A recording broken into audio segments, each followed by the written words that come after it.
But, Michael, where do you sit in terms of this trust in the media generally? Well, I'm certainly not on TikTok. I'm not young enough for that. But in terms of technology... Is that being kicked off? Was you on it? No, I'm not being kicked off for that one, I promise. But in terms of technology, there's been the game changer here. You know, for instance, I watch GB News on my TV through the YouTube app.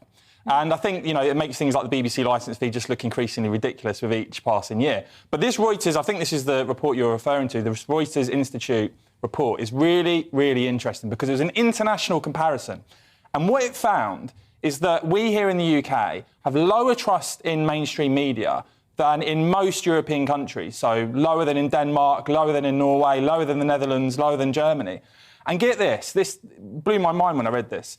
The number of people in this country now that actively avoid the news because they find it too negative, too depressing, and that's, by the way, it's why we need GB News to be positive about our country instead of just negative all the time. The number of news avoiders, they're described as, in the UK has doubled in 5 years. It's gone from about 24% of the population to 46% of Brits. So getting on for half the population in this country now are so tired of some of the stuff they see on mainstream media that they actively avoid the news. It's why we need GB News and alternatives like it. And I just think that is a damning indictment on what the media has put out and has turned so many people, literally turned them off.